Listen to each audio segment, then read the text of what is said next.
শাপলা চত্বরে মারা গেছে অ্যাটলিস্ট কমপক্ষে, এবং এটা তারা আইডেন্টিফাই করতে সক্ষম হয়েছে। 5ই মে মতিঝিলের শাপলা চত্বরে রাস্তাগুলো সব বন্ধ করে দিয়ে, পাতি নিভাই দিয়ে ক্লিয়ারিং অপারেশন চালানো হলো। 1,57,000 রাউন্ড বুলেট এবং টিয়ার শেল সেদিন রাতে ব্যবহার করা হলো। হুকুমদাতা ছিল খুনি হাসিনা। হত্যাকাণ্ডে অংশ নিল কারা? র্যাব, বিজিবি, পুলিশ এবং যুবলীগ।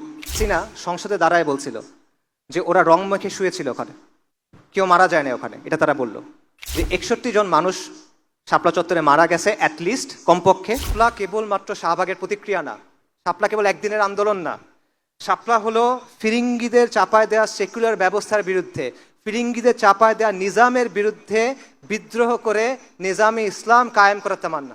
5ই অগস্টের কথা চিন্তা করেন, তখন অনেক মানুষের একটা প্রশ্ন ছিল, এই লং মার্চ হবে, সবাই কি আসবে, এই যে হাসিনা সে কি আসলে যাবে? তখন আমি একটা লেখা লিখছিলাম, তখন আমি বলছিলাম এত কিছু চিন্তা করার দরকার নাই।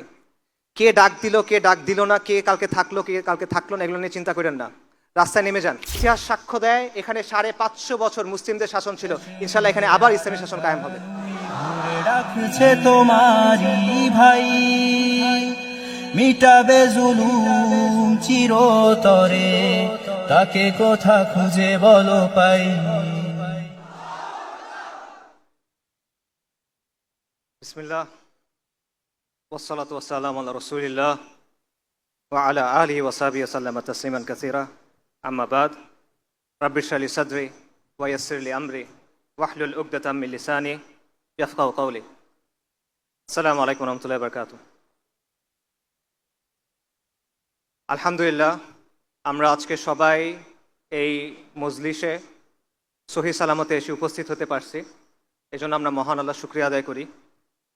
আল্লাহ সুবহানাহু ওয়া তাআলা না চাইলে এটা সম্ভব হতো না, এটা আল্লাহ সুবহানাহু ওয়া তাআলার রাহমা, এটা আল্লাহ সুবহানাহু ওয়া তাআলার নিয়ামত, তাই আমরা আল্লাহ শুকরিয়া আদায় করি আলহামদুলিল্লাহ। আমরা আয়োজক ভাইদের শুকরিয়া জানাই, তারা অনেক সময় নিয়ে, অনেক কষ্ট করে, অনেক পরিশ্রম করে এই অনুষ্ঠানের আয়োজন করছেন। আল্লাহ যেন তাদের উত্তম জাযা দেন। এবং আমি আপনাদেরকেও শুকরিয়া জানাই, আমার সামনে আপনারা যারা আছেন। আজকে একটা ছুটির দিন, বাংলাদেশের মানুষ ছুটির দিনে ঘুরতে পছন্দ করে, পরিবারের সাথে সময় কাটাতে পছন্দ করে। আপনারা সেটা না করে এখানে আসছেন, এটা ডেফিনেটলি দিনের জন্য ভালোবাসা থেকে, এই উম্মার জন্য, এই কওমের জন্য, এই দিনের জন্য ভালোবাসা থেকে। তো আল্লাহ আপনাদের নেক নিয়ত কবুল করেন, আপনাদের উত্তম জাযা দেন। একই সাথে আমি একটা বিষয় একটু যোগ করব, সেটা হলো আমাদের এই অনুষ্ঠানগুলোতে আসা বা এই আয়োজনগুলো যেন শুধুমাত্র একদিনের সাময়িক উত্তেজনা না হয়। ব্যাপারটা যেন এরকম না হয় আমরা এখানে আসলাম, কথা শুনলাম, খুব ভালো গেল, বাসায় ফেরত গেলাম, ভুলে গেলাম। ব্যাপারটা যেন এরকম না হয়, তাহলে কিন্তু আসলে খুব একটা লাভ নাই। রাদার ব্যাপারটা এমন হওয়া উচিত, এই আলোচনাগুলো আমরা আসলাম এবং এখান থেকে আমরা কিছু একটা নিয়ে যেতে পারলাম, এমন কিছু যেটা আমার চিন্তার খোরাক হবে, এমন কিছু যেটা আমাকে আমল করতে উদ্বুদ্ধ করবে, নেক আমল করতে উদ্বুদ্ধ করবে এবং দিনের জন্য কাজ করতে উদ্বুদ্ধ করবে। আমাদের মধ্যে দিনের প্রতি ভালোবাসা আছে, কিন্তু শুধুমাত্র ভালোবাসা থাকলে কিন্তু হবে না। আমাদের দিনের জন্য যে ভালোবাসা আছে এটাকে দিনের প্রতি দায়িত্ববোধে পরিণত করতে হবে। আমাদের মধ্যে দিনের প্রতি জজবা আছে, জজবা খুব ভালো, কিন্তু এই জজবাটাকে দৃঢ় সংকল্পে পরিণত করতে হবে। আমাদের মধ্যে দিনের জন্য আবেগ আছে, সেই আবেগটাকে ডিসিপ্লিনে পরিণত করতে হবে যাতে আমরা দিনের জন্য প্রপারলি কাজ করতে পারি। এবং আমাদের মধ্যে উত্তেজনা আছে, সেটাকে আমাদের কাজে লাগাতে হবে যাতে করে আমরা দিনের জন্য কুরবানি করতে পারি। তো এই ব্যাপারটা শুধুমাত্র আপনাদের কাজ না, এটা আমাদেরও দায়িত্ব আছে, বক্তাদের দায়িত্ব আছে, শ্রোতাদের দায়িত্ব আছে, আয়োজকদের দায়িত্ব আছে।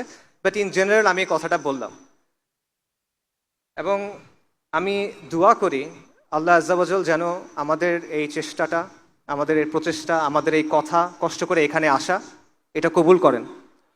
কারণ মহান আল্লাহ সুবহানাহু ওয়া তাআলা যদি সন্তুষ্ট না হন, আল্লাহ যদি রাজি খুশি না হন, তাহলে আমরা যে কাজকর্ম করতেছি এগুলো আলটিমেটলি কোনো ফলাফল নাই। আর কয়েকদিন পর 5ই মে 2013 সালে শাপলা চত্বরে যে ম্যাসাকার, সেটার 1 যুগ পূর্তি। এটা ডেফিনেটলি একটা গুরুত্বপূর্ণ ঘটনা, এটা ডেফিনেটলি একটা ঐতিহাসিক ঘটনা। তো এটাকে কেন্দ্র করে আমি আলোচনা করার চেষ্টা করব। তবে আমাদের সামনে এরকম গুরুত্বপূর্ণ আরও কিছু তারিখ আছে, যেমন ধরেন 4ই মে 1798 সালে 4ই মে টিপু সুলতান মহীশূরের বাঘ উনি ফিরিঙ্গি কাফেরদের সাথে জিহাদ করতে করতে ইন্তেকাল করছিলেন। আল্লাহ তাকে শহীদ হিসেবে কবুল করেন। ফিরিঙ্গি কাফেরদের সাথে আমাদের যে দীর্ঘ সময়ব্যাপী সংগ্রাম হয়েছে সেটার একটা প্রতীক হলো টিপু সুলতান। আরেকটা গুরুত্বপূর্ণ তারিখ আছে 6ই মে 1831 সালে 6ই মেতে বালাকোটের ময়দানে ইমাম সৈয়দ আহমেদ শহীদ এবং শাহ ইসমাইল শহীদ এবং তাদের জামাতের অনেক মুমিন মুজাহিদ শাহাদাত বরণ করছিলেন। এটা আমাদের সবার অনুপ্রেরণার একটা মূল জায়গা বালাকোট। উপমহাদেশে যতগুলো দিনী ধারা আছে সবগুলো কোনো না কোনোভাবে দেখবেন সৈয়দ আহমেদ শহীদের যে মকবুল জামাত সেটার সাথে তাদের একটা সম্পর্ক আছে। আকাবিরে দেওবন্দ সৈয়দ আহমেদ শহীদের জামাতের সাথে সম্পৃক্ত, আকাবিরে আহলুল হাদিস তারা সৈয়দ আহমেদ শহীদের জামাতের সাথে যুক্ত। ইভেন তাসাউফপন্থী যারা আছেন তাদের মধ্যে যেটা বালাকোটি ধারা, তারা সৈয়দ আহমেদ শহীদের জামাতের সাথে নিজেদের একটা সম্পর্কের কথা বলেন। মাওলানা মওদুদী রাহিমাহুল্লাহ এবং এইরকম যে ধারাটা আছে তারাও কিন্তু সৈয়দ আহমেদ শহীদের যে জামাত এটাকে একটা তাজদিদি আন্দোলন হিসেবে গণ্য করেন এবং এটাকে একটা অনুপ্রেরণা হিসেবে নেন। এমনকি এই উপমহাদেশের যেটা মডার্নিস্ট ধারা, স্যার সৈয়দ আহমেদ খান, আলিগড়ি ধারা, মুসলিম লীগ ইভেন, তারা সবাই কিন্তু সৈয়দ আহমেদ শহীদের যে আন্দোলন সেটা থেকে অনুপ্রেরণা নিয়েছেন। তো এটাও একটা গুরুত্বপূর্ণ তারিখ 6ই মে। আরও একটা গুরুত্বপূর্ণ তারিখ সামনে আছে, এটা হলো 10ই মে। 10ই মে গুরুত্বপূর্ণ কেন?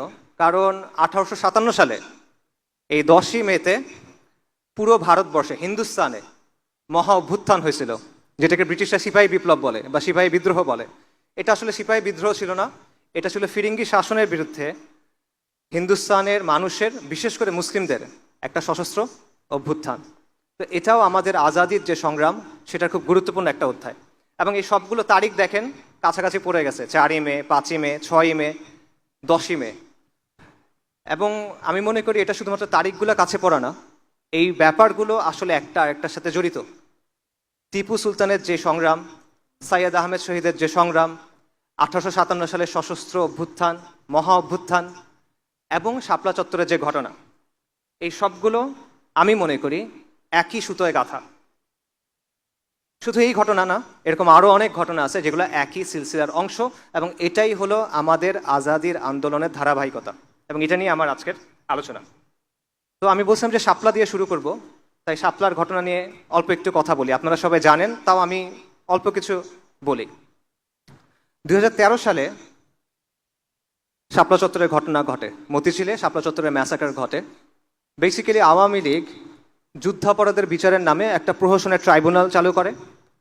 সেখানে বাংলাদেশ জামাত ইসলামের কিছু নেতাকে প্রথমে যাবজ্জীবন কারাদণ্ড দেওয়া হয়।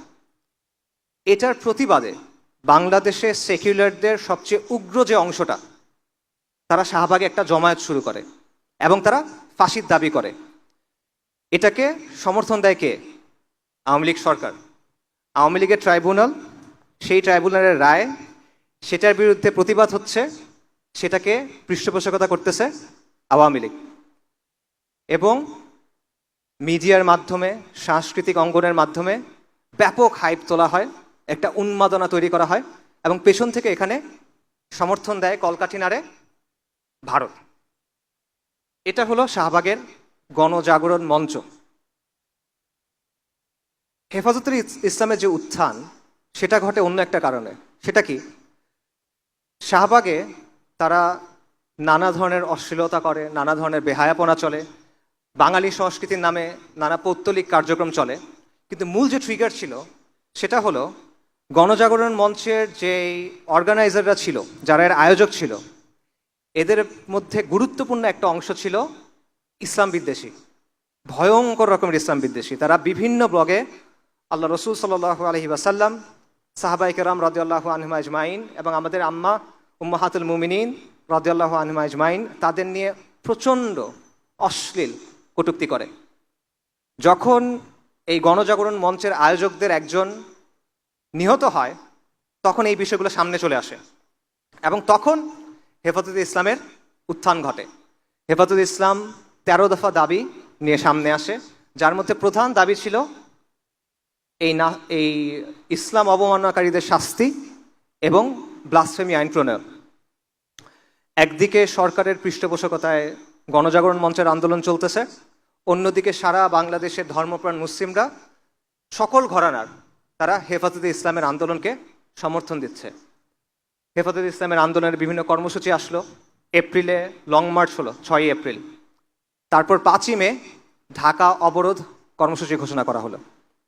লক্ষ লক্ষ মানুষ আল্লাহ রসুল সাল্লাহ আসলামের ভালোবাসায় ঢাকায় আসলো, তসবিহ হাতে নিয়ে, ইমান বুকে নিয়ে, গামছার মধ্যে মুড়ি বেঁধে, জায়নামাজ নিয়ে, মাথায় টুপি দিয়ে তারা আসলো। কেন আসলো? শান্তিপূর্ণভাবে জমায়েত করতে। কারণ তারা আল্লাহ রসুল সাল্লাহু আলাইহি ওয়াসাল্লামের যে অবমাননা হয়েছে এটা মানতে পারে নাই, এই জন্য তারা আসলো। তাদের সাথে কি করা হইল? 5ই মে মতিঝিলের শাপলা চত্বরে রাস্তাগুলো সব বন্ধ করে দিয়ে, পাতি নিভাই দিয়ে ক্লিয়ারিং অপারেশন চালানো হলো। 1,57,000 রাউন্ড বুলেট এবং টিয়ার শেল সেদিন রাতে ব্যবহার করা হলো এবং সেখানে একটা ম্যাসাকার হলো। এই ম্যাসাকারের হুকুমদাতা ছিল খুনি হাসিনা এবং এটার মূল পরিকল্পনাকারী ছিল, এই নামগুলো আপনারা এখন সবাই চেনেন, জিয়াউল আহসান, আয়নাঘরের কারিগর যাকে বলা হয়, তারেক সিদ্দিকী, শেখ হাসিনার সামরিক সচিব, এরা। এবং এই হত্যাকাণ্ডে অংশ নিল কারা? র্যাব, বিজিবি, পুলিশ এবং যুবলীগ। সরকার দাবি করলো কেউ মারা যায় নাই। ওই সময় কিছু ছবি ভাইরাল হয়েছিল, আপনারা অনেকে দেখছেন। শাপলা চত্বরে পড়ে আছে শরীরে রক্ত, মানুষ মারা যাওয়ার সময় শরীর কাঁপে, ওরকম কাঁপার কিছু ভিডিও ছিল। এগুলোর ব্যাপারে এগুলো ভাইরাল হয়েছিল। তখন হাসিনা সংসদে দাঁড়ায় বলছিল যে ওরা রং মেখে শুয়েছিল ওখানে, কেউ মারা যায় না ওখানে, এটা তারা বলল। কিন্তু বাংলাদেশের একটা মানবাধিকার সংস্থা অধিকার, তারা একটা ফ্যাক্ট ফাইন্ডিং রিপোর্ট করলো এবং তারা রিপোর্টের পর বলল যে 61 জন মানুষ শাপলা চত্বরে মারা গেছে অ্যাটলিস্ট, কমপক্ষে, এবং এটা তারা আইডেন্টিফাই করতে সক্ষম হয়েছে। এই রিপোর্টটা করার কারণে অধিকারের তৎকালীন যিনি প্রধান ছিল তাকে হাসিনা সরকার জেলে দেয়। তিনি এখন বাংলাদেশের একজন উপদেষ্টা, আদিলুর রহমান সাহেব। কিন্তু ওই দিন আসলে কতজন মারা গেছিল এটা এখনো পর্যন্ত নিশ্চিতভাবে বলা যায় না। সম্প্রতি একটা তথ্য পাওয়া গেছে, সেটা হলো 13 সালের মে মাসে আঞ্জুমান মফিদুল ইসলাম, এটা নাম শুনছেন আপনারা, বেওয়ারিশ লাশ দাফন করে। 13 সালের মে মাসে তারা 260 থেকে 270টা অতিরিক্ত বেওয়ারিশ লাশ দাফন করছে। অর্থাৎ 13 সালের মে মাসের আগে এবং পরে অ্যাভারেজে প্রতি মাসে তারা 90 থেকে 110টা বেওয়ারিশ লাশ দাফন করত। কিন্তু ওই মাসে তারা লাশ দাফন করছে 367টা, অর্থাৎ প্রায় 260 থেকে 270টা বেশি ওই মাসে। তাহলে অধিকারের ওখানে আমরা পাচ্ছি 61, এখানে পাচ্ছি 60 বা 260 বা 270, তার মানে 300-র বেশি, অ্যাটলিস্ট 300-র বেশি মুমিন মুসলমান সেদিন সেখানে জীবন দিয়েছেন, আল্লাহ তাআলা শহীদ হিসেবে কবুল করেন। এটার প্রতিক্রিয়া কি হয়েছিল? সুরঞ্জিত সেবগুপ্ত, আওয়ামী লীগের মন্ত্রী, সংসদে দাঁড়ায় বলছিল হেফাজত সুবহানাল্লাহ বলতে বলতে পালায় গেছে। বাংলাদেশের পত্রিকাগুলোতে খবর আসছিল ঢাকায় হেফাজতের তাণ্ডব। পত্রিকাগুলো নিউজ করছিল যে হেফাজত নাকি বায়তুল মুকাররমের বইয়ের মার্কেটে ঢুকে কোরআনের মুসহাফে আগুন দিছে।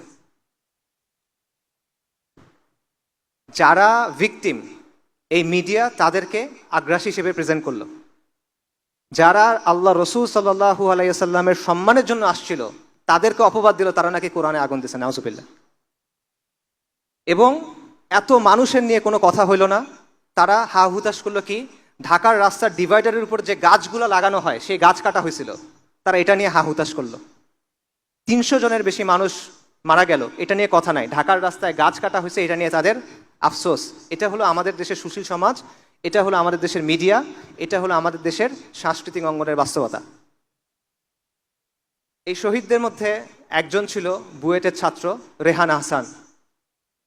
একটা বুয়েটের ছাত্র রাষ্ট্রীয় বাহিনীর গুলিতে মারা গেছে, এটা যদি অন্য কোনো প্রেক্ষাপটে ঘটতো পুরো বাংলাদেশ কেঁপে উঠতো, পুরো বাংলাদেশে আন্দোলন হতো, সবার মুখে মুখে কথাটা থাকতো। রেহান আহসানকে নিয়ে কোনো কথা হয় নাই। কেন হয় নাই? কারণ সে ইসলামের জন্য গেছিল এখানে, কারণ সে মুসলিম পরিচয় নিয়ে গেছিল, কারণ সে হুজুরদের সাথে গেছিল, কারণ সে আল্লাহ রসুল সাল্লাল্লাহু আলাইহি ওয়াসাল্লামের শান এবং মানের জন্য, মর্যাদার জন্য সেদিন সেখানে গেছিল এবং প্রাণ দিতে হয়েছিল। হেফাজতের শাপলা চত্বরের এই ঘটনার সিগনিফিকেন্স কি? এটা সিগনিফিকেন্স হলো 1/11 পর তো হাসিনা মোট 3 টার্ম ছিল, রাইট? 3 মেয়াদ সে ছিল। প্রথম মেয়াদের 2টা ঘটনা খুব সিগনিফিকেন্ট। একটা হলো পিলখানার ঘটনা, একটা হলো শাপলা চত্বরের ঘটনা। শাপলা চত্বরের ঘটনার পর হাসিনা এবং আওয়ামী লীগ অনেক বেশি বেপরোয়া হয়ে ওঠে। তাদের মধ্যে একটা আত্মবিশ্বাস জন্মায় না যায় যে যে কোনো আন্দোলনকে আমরা এভাবে দমন করে ফেলতে পারবো, এবং বিরোধীদের মধ্যেও একটা ভয় ঢুকে যায় যে হেফাজতের মতো যদি আমাদের সাথেও করে। এবং এর ফলে যেটা হলো, আওয়ামী, যেটাকে সবাই আওয়ামী ফ্যাসিবাদ বলে, আমি আওয়ামী জাহেলিয়াত বলি, আওয়ামী জাহেলিয়াত এই শাপলা চত্বরের ঘটনার পর একটা অ্যাডভান্স স্টেজে প্রবেশ করলো। এবং এই সময় যে বাংলাদেশের সমাজ এটা নিয়ে কথা বলে নাই, বাংলাদেশের, বিশেষ করে বাংলাদেশের আরবান মিডল ক্লাস, মানে শহুরে মধ্যবিত্ত শ্রেণী, তারা যে এটা নিয়ে কথা বলে নাই, এটার মাসুল পুরা বাংলাদেশকে দিতে হয়েছে আরো 11 বছর পর্যন্ত, 2024 সাল পর্যন্ত। আজকে 12 বছর পার হয়ে গেছে, এখনো রেহান আহসানদের হত্যার বিচার হয় নাই, এখনো শাপলা চত্বরের গণহত্যার বিচার হয় নাই, অবমাননাও এখন বন্ধ হয় নাই। এখনো রাখাল রাহার মতো অনেক মানুষ আল্লাহ এবং তার রসুল সাল্লাল্লাহু আলাইহি ওয়াসাল্লামকে নিয়ে অবমাননার কথা বলে। এখনো এটা বাংলাদেশে চলতেছে। শাপলাকে কিভাবে দেখা উচিত, শাপলা চত্বরের ঘটনাটাকে কিভাবে দেখা উচিত? এটা দুইভাবে দেখা যায়। এটা একটা দেখার উপায় হলো যে একদিকে শাহবাগে উগ্র সেকুলারদের উত্থান ঘটছিল, এবং এটার প্রতিক্রিয়া হিসেবে বাংলাদেশের রক্ষণশীল যে সমাজ, বাংলাদেশের ধর্মপ্রাণ যে অংশটা, এটার প্রতিক্রিয়া হিসেবে তাদের প্রতিক্রিয়া ছিল হেফাজত ইসলামের আন্দোলন। এটা হলো একটা দৃষ্টিভঙ্গি, এবং এই আন্দোলনটাকে হাসিনা মোকাবেলা করার জন্য প্রচণ্ড রাষ্ট্রীয় শক্তি ব্যবহার করছিল, যে কারণে এই ম্যাসাকার ঘটছে। এটা হলো একটা দৃষ্টিভঙ্গি। কিন্তু আমি ব্যাপারটা এভাবে দেখি না। আমার কাছে শাপলা একটা সংগঠনের একটা কর্মসূচি না, আমার কাছে শাপলা একটা দিনের একটাও ঘটনার নাম। আমার কাছে শাপলা হলো একটা চেতনার নাম, একটা আদর্শের নাম, এবং একটা স্বপ্নের নাম। শাপলা হলো অনেক লম্বা একটা সংগ্রামের একটা ধারাবাহিকতা, যেটা এখনো শেষ হয় না, যেটা আরো চলবে। শাপলা হলো কুফরি নিজামের বিরুদ্ধে, কুফরি শক্তির বিরুদ্ধে এই কওমের এবং এই জমিনের যে মুসলিমরা আছে তাদের যেই ক্রমাগত সংগ্রাম, তাদের যে ক্রমাগত আন্দোলন, সেটার একটা ধারাবাহিকতা, যেটা বহু শতাব্দী ধরে চলমান। এবং এটারই একটা অধ্যায় হলো শাপলা চত্বর। এটা আমার মত। এবং এই সংগ্রামটাকেই আমি বলতেছি আমাদের আজাদির সংগ্রাম, এবং এটা নিয়ে আজকে আলোচনা। আজাদির আন্দোলন বা আজাদির সংগ্রাম, এটা দুটো অর্থ হয়। একটা অর্থ হলো প্রচলিত অর্থ, যে স্বাধীনতার আন্দোলন, যে আমাদের 200 বছর ইংরেজদের শাসন ছিল, এরপর আমরা উপমহাদেশের মুসলিমরা বা হিন্দুস্তানের মুসলিমরা তার একটা নিজস্ব রাষ্ট্র পাইছে পাকিস্তান, এটা একটা আজাদি ছিল। 71 সালে বাংলাদেশ হয়েছে, এটা একটা আজাদি ছিল। তারপর হাসিনার আওয়ামী জাহিলিয়াতের পরে 24 সালে হাসিনার পতন হয়েছে, এটাও একটা আজাদি। এটা একটা ব্যাখ্যা আছে, আমি এটা মনে করি না। আমার মতে আমি আজাদি শব্দটা অন্য একটা অর্থে ব্যবহার করতেছি। সেটা হলো, আজাদির আন্দোলন হলো ওই আন্দোলন যেটা এই জমিনের মুসলিমরা শুরু থেকে করে আসতেছে, এবং এই আন্দোলন এখনো শেষ হয় নাই। এই জমিনে মুসলিমদের হিস্ট্রি যদি আপনি দেখেন, তাহলে দেখবেন ক্রমাগত এখানে দুয়াত আসছেন, ক্রমাগত এখানে অলি আউলিয়ারা আসছেন, ক্রমাগত এখানে মাশায়েখরা আসছেন, এবং তারা এখানে মজলুম মানুষের পক্ষে দাঁড়াইছেন। তারা এখানে কুফরি এবং শিরকি শক্তির বিরুদ্ধে প্রতিরোধ গড়ে তুলছেন, দাওয়ার কাজ করছেন, ইসলার কাজ করছেন, জিহাদের কাজ করছেন, এবং এই কন্টিনিউয়াস একটা ধারা আপনি দেখবেন চলমান। আমি মনে করি এইটা হলো আমাদের আজাদির আন্দোলন, কারণ আজাদির অর্থ হলো মুক্তি, রাইট? তো মানুষের মুক্তি কখন আসে? মানুষের মুক্তি কোন সময় আসে? মানুষের মুক্তি আসে যখন সে কুফর এবং শিরকের অন্ধকার থেকে বের হয়ে তাওহীদ এবং ঈমানের আলোতে আসে। এটার বাইরে তো আর কোনো মুক্তি নাই। এটার বাইরে দুনিয়াবি সেন্সে অনেক মুক্তি আছে, কিন্তু আলটিমেট যে সেন্স, চিরন্তন যে অর্থ, সেই অর্থে মুক্তি তো এটাই। বাংলা, এই বঙ্গভূমিতে, মুসলিম বঙ্গে কন্টিনিউয়াসলি যে ওলামায়ে কেরাম আসছেন, মুজাদ্দিদগণ আসছেন, দায়ীগণ আসছেন, তারা কিসের জন্য এতগুলো কষ্ট করছেন? তারা কিসের জন্য এত কাজ করছেন? কাদেসিয়ার যুদ্ধের একটা বিখ্যাত ঘটনা আছে, আপনারা সবাই জানেন। ইসলামী খিলাফা যখন পারস্য সাম্রাজ্যকে আক্রমণ করলো, মহাবীর রুস্তম, তার সামনে মুসলিমদের একজন প্রতিনিধি গেলেন। প্রতিনিধির নাম হলো সাহাবী রবি ইবনে আমর রাদিয়াল্লাহু আনহু। রুস্তম তাকে জিজ্ঞেস করলেন যে তোমরা এখানে কেন আসছো, কি চাও তোমরা মুসলিমরা? উনি তখন বললেন, আমাদেরকে আল্লাহ পাঠাইছেন, আমরা আসছি মানুষকে মানুষের গোলামি থেকে বের করে এক আল্লাহর গোলামির দিকে নেয়ার জন্য। আমরা আসছি মানুষকে দুনিয়ার সংকীর্ণতা থেকে বের করে দুনিয়া এবং আখিরাতের প্রশস্ততার দিকে নেয়ার জন্য। আমরা আসছি ধর্মের অন্যায় এবং অবিচার থেকে মানুষকে দিন ইসলামের আদল এবং ইনসাফের দিকে আনার জন্য। আল্লাহ আমাদেরকে পাঠাইছে তার দিন সহ যেন সমগ্র মখলুকের কাছে আমরা এই দিনের দাওয়াত নিয়ে যাই। এই জন্যই সাহাবায়ে কেরাম পুরো বিশ্বে দাওয়াত নিয়ে ছড়ায় পড়ছিলেন। এই জন্যই বারবার এই ভূমিতে মুজাদ্দিদগণ আসছেন, দায়ীগণ আসছেন, মাশায়েখগণ আসছেন। এই জন্যই তো তারা কাজ করে গেছেন। তো এটাই হলো ওই ধারা, এটাই হলো ওই সিলসিলা যেটার কথা আমরা বলতেছি। আমরা জাতি রাষ্ট্রকেন্দ্রিক যেই স্বাধীনতা সেটার কথা আমি বলতেছি না, আমি বলতেছি জাহেলিয়াতের অন্ধকার থেকে দিন ইসলামে আসার যে স্বাধীনতা সেটার কথা। এবং এই আজাদির আন্দোলন চলমান, এটা এখনো শেষ হয় নাই। জাতি রাষ্ট্রকেন্দ্রিক আজাদির আন্দোলন শেষ হয়ে গেছে, এটা আপনি বলতে পারেন, কিন্তু দিন ইসলামের জন্য যে আন্দোলন, সেই আন্দোলন এখনো শেষ হয় নাই। এই আন্দোলন কখন শেষ হবে? যখন আমরা মানুষের বাদ মতবাদ ফেলে দিয়ে এক আল্লাহর কালামের দিকে যাব, যখন আমরা তন্ত্রমন্ত্র ফেলে দিয়ে কোরআনের শাসনের দিকে যাব, যখন আল্লাহর জমিনে গায়রুল্লাহ শাসন বাদ দিয়ে আমরা এক আল্লাহর যে বিধান সেটা যখন কায়েম হবে, তখন এই আন্দোলন শেষ হবে। তার আগ পর্যন্ত এই আন্দোলন চলমান থাকবে। তো সেই আন্দোলনের কথা আমি বলতেছি। তো এখানে একটা কথা বলে রাখি, আজকে আমি কি আলোচনা করবো এটা নিয়ে যখন কথা হচ্ছিল, তখন অর্গানাইজার ভাইরা আমাকে বলতেছিলেন যে আলোচনায় আদব এবং আখলাক নিয়ে কিছু নাসিহা করার জন্য। এটা আসলে আমার কাছে একটু খারাপ লাগছে। আদব আখলাক নিয়ে আলোচনা করাটা খারাপ লাগার কিছু না, এটা তো দিন ইসলামের অংশ। অবশ্যই এটা নিয়ে অনেক আলোচনা হবে। নবী সাল্লাল্লাহু আলাইহি ওয়াসাল্লামের হাদিস আছে, মুয়াত্তা মালিকে আসছে, যেটার বক্তব্যটা হলো এরকম যে নবী সাল্লাল্লাহু আলাইহি ওয়াসাল্লামকে পাঠানো হয়েছে সুন্দর চরিত্রকে পরিপূর্ণতা দেওয়ার জন্য। তো আদব এবং আখলাক, সুন্দর আদব এবং আখলাক, এটা তো দিন ইসলামের অংশ, অপরিহার্য অংশ। এটা সবসময় আমাদের আলোচনার মধ্যে থাকবে, এটা নিয়ে কোনো সমস্যা নাই। এটার জন্য আমার খারাপ লাগে নাই। আমার খারাপ লাগছে কারণ ভাইরা এই কথাটা বলতেছেন, কারণ ভাইরা মনে করতেছেন যে ভাইরা এখানে আসবেন তাদের জন্য এই নসিহতটা একটু বিশেষভাবে গুরুত্বপূর্ণ, এবং এটা বাস্তব। কারণ আমরা দ্বীনের কথা বলি, আমরা দ্বীনের বিজয়ের কথা বলি, আমরা দ্বীনের জন্য কাজের কথা বলি, কিন্তু আমাদের আচার আচরণের ক্ষেত্রে, আমাদের কথার ক্ষেত্রে, আমাদের আখলাকের ক্ষেত্রে নবী সাল্লাল্লাহু আলাইহি ওয়াসাল্লামের সুন্নাহর উপস্থিতি অনেক সময় থাকে না। আমরা কথা বলার সময় অনেক সময় উগ্র হয়ে যাই। আমরা অনেক সময় মানুষের উপর এমন একটা ইলজাম দেই, একটা অভিযোগ দেই, যেটা আসলে জাস্টিফাইড না। এগুলো কোনোটাই তো নবী সাল্লাল্লাহু আলাইহি ওয়াসাল্লামের সুন্নাহর সাথে মেলে না। এগুলো তো কোনোটাই একজন মুসলিমের সিফাত হওয়া উচিত না, কিন্তু বারবার আমাদের থেকে এটা হয়। এটা তো বাহ্যিক সুন্নাহ। যেভাবে আপনার পোশাক, আপনি পোশাকের মধ্যে সুন্নাহ পালন করার চেষ্টা করতেছেন, আপনার আদব আখলাকের মধ্যে তো এটা থাকার কথা, কিন্তু আনফর্চুনেটলি এটা আমাদের অনেকের মধ্যে থাকে না। এখন আপনারা যুক্তি দিতে পারেন যে আপনি আমাদেরকে এটা বলতেছেন, অমুকরাও তো এরকম করে, তমুকরাও তো করে, ওদের আচরণ আরও খারাপ, ওদের আখলাক আরও খারাপ। হ্যাঁ সত্য, কিন্তু তাতে কি হয়েছে? এটা তো আপনার জন্য দলিল না। আরেকজনের কাজ দিয়ে তো আপনাকে বিচার করা হবে না। আপনার বিচার হবে আপনার জ্ঞান বুদ্ধি অনুযায়ী, আপনার বিচার হবে আপনার ইলম অনুযায়ী, আপনার বিচার হবে আপনার প্রেক্ষাপট অনুযায়ী। আরেকজন একটা ভুল কাজ করলে এটা তো আপনার ভুল করার জন্য দলিল হয়ে যায় না। এই জবাব কি আপনি আল্লাহ সুবহানাহু ওয়া তাআলাকে দিতে পারবেন? অমুক এটা করছিল তাই আমি এটা করছি? তো এই বিষয়টা মাথায় রাখা। আমি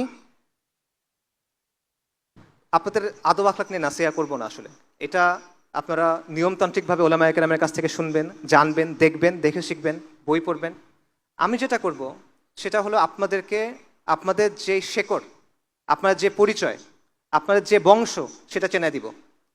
কারণ আমাদের অবস্থাটা হয়েছে, আমরা অনেক রইস ফ্যামিলির মানুষ, আমরা অনেক সম্ভ্রান্ত এক সিলসিলার সন্তান, কিন্তু আমাদের পরিচয়টা আমরা ভুলে গেছি, আমাদের শেকড়টা আমরা ভুলে গেছি, আমাদের বংশ পরিচয়টা আমাদেরকে ভুলায় দেওয়া হয়েছে।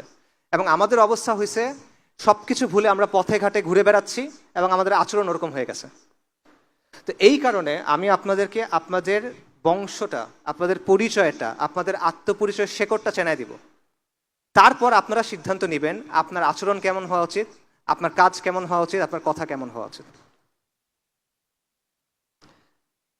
আমাদের আজাদির আন্দোলনের ইতিহাস, এটা শুরু কখন? আমরা জানি যে বাংলায় মুসলিম শাসন শুরু হলো ইখতিয়ার উদ্দিন মোহাম্মদ বিন বখতিয়ার খিলজির যে অভিযান, তারপর 1203-এর পর। কিন্তু এর বহু আগে বাংলায় কিন্তু ইসলাম আসছে। কত আগে? রংপুরে লালমনিরহাটে একটা মসজিদ আছে, সাহাবা মসজিদ বলা হয়। এটা 69 হিজরিতে তৈরি। 69 হিজরি মানে বোঝেন কত আগে? কারবালাতে সাইয়েদিনা হুসাইন রাদিয়াল্লাহু আনহু যখন শহীদ হইলেন, সেটা কত সালের ঘটনা? 61 হিজরি। তার 8 বছর পরে হলো 69 হিজরি। 69 হিজরি মানে সাহাবায়ে কেরাম তখনও দুনিয়াতে আছেন রাদিয়াল্লাহু আনহুম আজমাইন। মুহাম্মদ বিন কাসেম সিন্ধু বিজয় করছেন কখন? উনি বিজয় করছেন 92 হিজরিতে। তারও 23 বছর আগে হলো 69 হিজরি। 4 মাযহাবে যে ইমাম আছেন তাদের মধ্যে সবার আগে জন্মকার ইমাম আবু হানিফা, তার জন্ম কখন? 80 হিজরিতে। 69 হিজরি তার 11 বছর আগের কথা। 69 হিজরিতে এখানে মসজিদ ছিল মানে এখানে মুসলিম ছিল। মসজিদ ছিল মানে ধারণা করা হয় সেই মসজিদের চারপাশে মুসলিম জনপদ ছিল। তাহলে কত আগে থেকে এখানে ইসলাম আছে চিন্তা করেন, ইসলামের শেকড়টা কত পুরনো চিন্তা করেন। আমাদের যে ইসলাম এটা কি নদিয়ার ইসলাম? আমাদের ইসলামের যে শেকড় এটা কি লোকায়ত ইসলামের শেকড়? আমাদের ইসলামের হলো সাহাবায়ে কেরামের ইসলাম, তাবেঈনদের সময়ের ইসলাম। তো আমাদের আজাদির আন্দোলনের শুরুটা সেখানে 69 হিজরিতে অ্যাটলিস্ট, বা তারও আগে যাবে।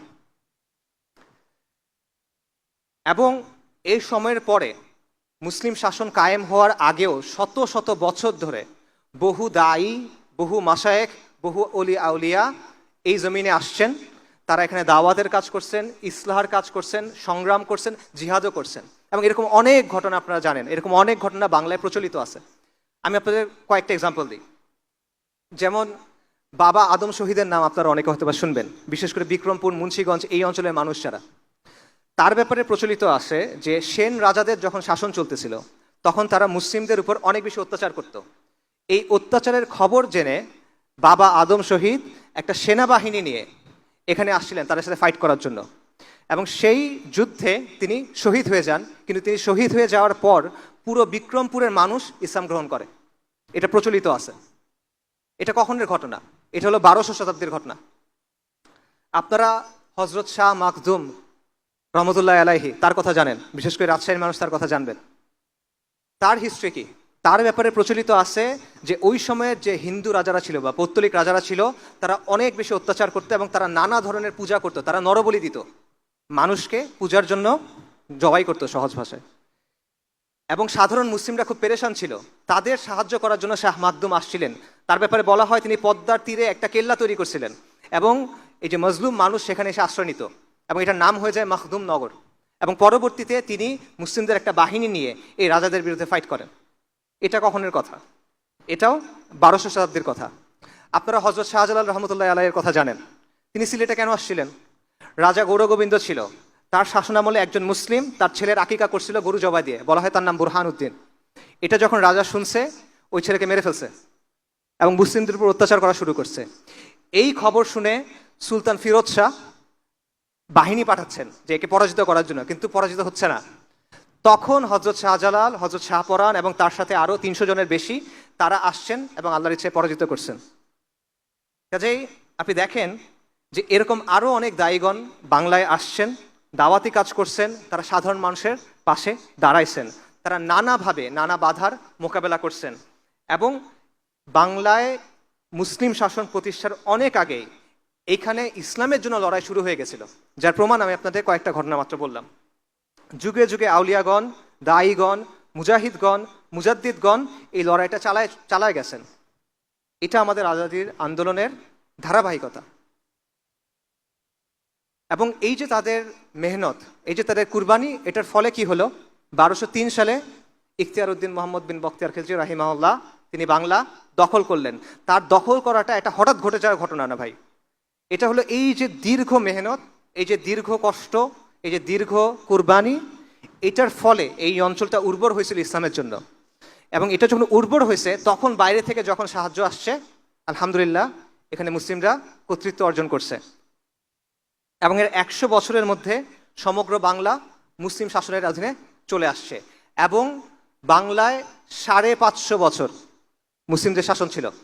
সুলতানি আমল ছিল, তারপর শেরশাহর কিছু শাসন ছিল, 12 ভূঁইয়ার শাসন ছিল, মুঘল আমলে সুবা বাংলা ছিল, তারপর বাংলার নবাবদের শাসন ছিল। এবং এই সময়টা ছিল এই ভূখণ্ডের সবচেয়ে সমৃদ্ধ সময়। এই সময়টা ছিল যখন বাংলা ছিল পুরো পৃথিবীর একটা কসমোপলিটন হাব। এখন যেমন মানুষ ইউরোপে যায়, এখন যেমন মানুষ ব্যবসার জন্য আমেরিকাতে যায়, তখন মানুষ এখানে আসতো।